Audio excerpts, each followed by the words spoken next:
مجید کی آیت پڑھی ہے،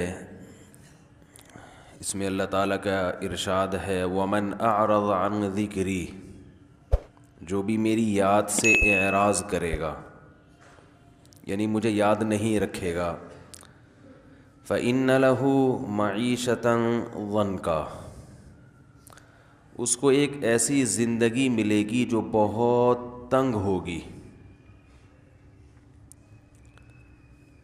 اللہ تعالیٰ نے اس آیت میں وہ لوگ جو اللہ کی یاد سے، اللہ کے ذکر سے اعراض کرتے ہیں، ان کے بارے میں وعید سنائی ہے کہ انہیں زندگی تنگ ملتی ہے، تنگ۔ اس آیت کا جو سیاق و سباق ہے وہ حضرت آدم علیہ السلام کا دنیا میں بھیجنا، مٹی سے بنانا، ان سے پھر ایک غلطی ہوئی تو اس غلطی کی پاداش میں جنت سے نکالنا،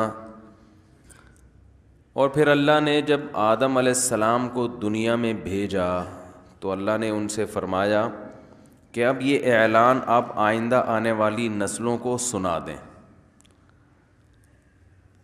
دیکھیں، جب کوئی کہیں سے ہجرت کر کے آتا ہے تو اس کی کوئی ریزن ہوتی ہے نا۔ ہمارے باپ دادا ہندوستان سے ہجرت کر کے آئے، جب پاکستان بنا تو ہم پوچھتے ہیں کیوں آئے؟ بھئی وہیں رہتے تو جواب کیا ملتا ہے؟ بھئی ایک ملک چاہیے تھا جس میں ہم اسلام کے مطابق آزادی کے ساتھ اپنی زندگی بسر کر سکیں۔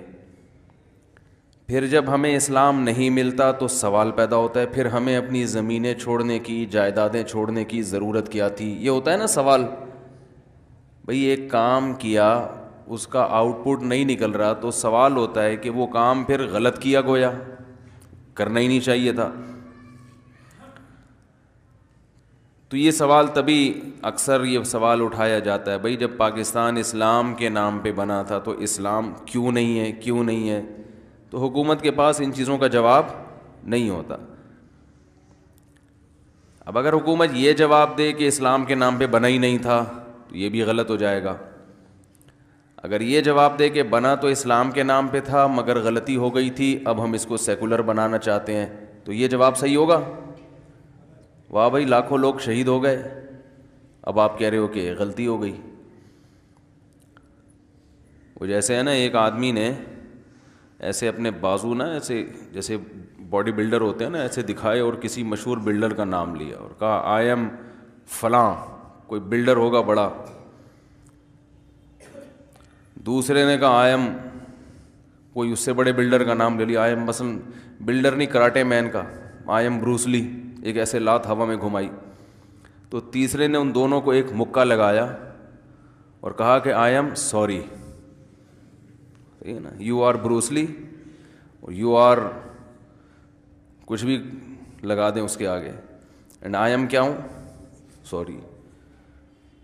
تو ایسے ہی لاکھوں لوگ شہید ہو گئے۔ ابھی پرسوں کسی نے بتایا کہ ان کے رشتہ دار جب 1948 میں مائیگریٹ کر کے آئے تھے، 15-20 افراد میں صرف 2 زندہ بچے، باقی سب راستے میں ہندوؤں کے ہاتھوں شہید ہو گئے۔ تو بڑی قربانی ہے لوگوں کی پاکستان بنتے ہوئے۔ اب آپ اگر کہیں کہ بھائی اس میں اب جس اسلام کے لیے یہ قربانی دی گئی وہ اسلام کہاں ہے، تو گورنمنٹ کہتے ہیں I am sorry, we are sorry, ہم سے غلطی ہو گئی، نہیں بنانا چاہیے تھا۔ تو یہ جواب درست ہوگا؟ بھائی غلط ہوگا۔ تو اسی طرح جب اللہ نے آدم علیہ السلام کو جنت سے دنیا میں بھیجا، اس مکھی کو کوئی کنٹرول کرے یار، ٹھیک ہے نا؟ یہ رفیع بھائی آپ کے علاوہ کوئی کنٹرول نہیں کر سکتا اس کا، ٹھیک۔ تو جب آدم علیہ السلام دنیا میں یہ ایک دفعہ ہمارے حضرت بیان فرما رہے تھے، ہمارے شیخ مفتی رشید احمد صاحب، وہ تو بے انتہا نفیس تھے، ان کے گھر میں تو مکھی کا سوال ہی پیدا نہیں ہوتا۔ بیان شروع کیا تو مسلسل ایک مکھی جو ہے نا وہ حضرت پہ عاشق ہو گئی، تو وہ کنٹرول میں ہی نہیں آئی کسی سے۔ تو آدم علیہ السلام کو اللہ نے اس مٹی سے پیدا کر کے جنت میں رکھا. وہ جنت کہاں تھی یہ چیزیں ہمیں بتائی نہیں گئیں, آسمانوں پہ تھی یا کوئی اور جہان تھا, واللہ عالم. جو چیز جتنی بتائی گئی ہے ہم اس پر اتنا ایمان رکھتے ہیں. ان سے ایک غلطی ہوئی جنت سے.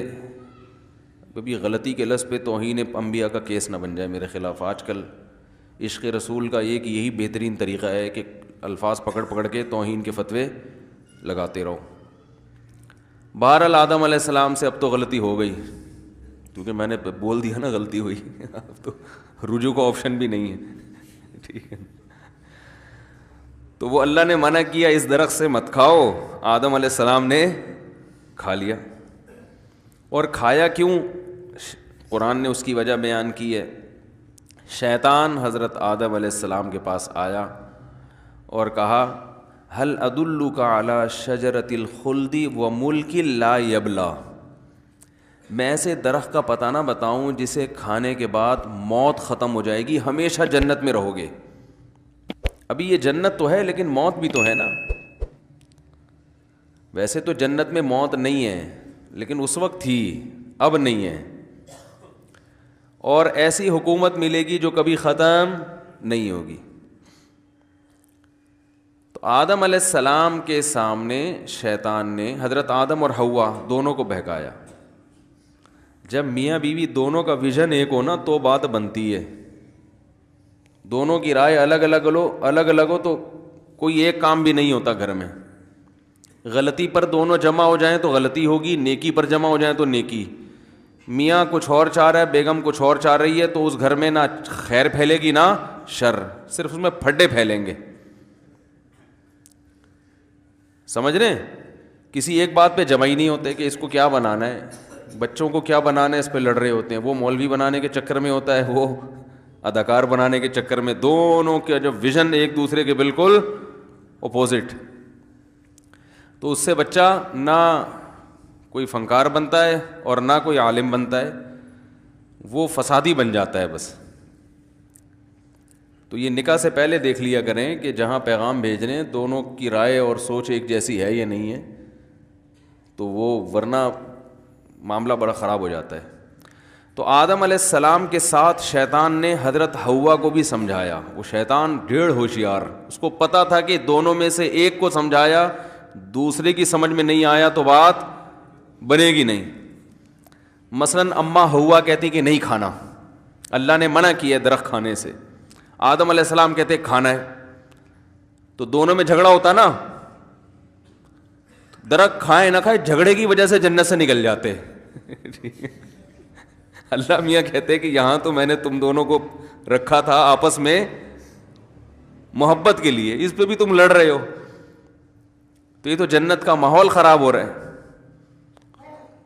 اور درخت کھا کر تو توبہ کے ذریعے تلافی ممکن تھی. جب آپس میں جھگڑا ہوتا نا تو توبہ کر لیتے, مگر جھگڑا ختم. دنیا میں آنے کے بعد پھر جھگڑا کر رہے ہوتے کہ تم نے مجھ سے جھگڑا کیا تھا جس کی وجہ سے اللہ نے ہمیں جنت سے نکالا. دیکھو شیطان نے جنت سے نکلوایا تو شیطان سے پھڈا ہو گیا قیامت تک کے لیے. اب اگر آدم علیہ السلام کہتے کھاؤ, اماں حوا کہتی نہیں کھاؤ, اور پھر کھا لیا جاتا, تو اماں حوا کہتی آپ کی وجہ سے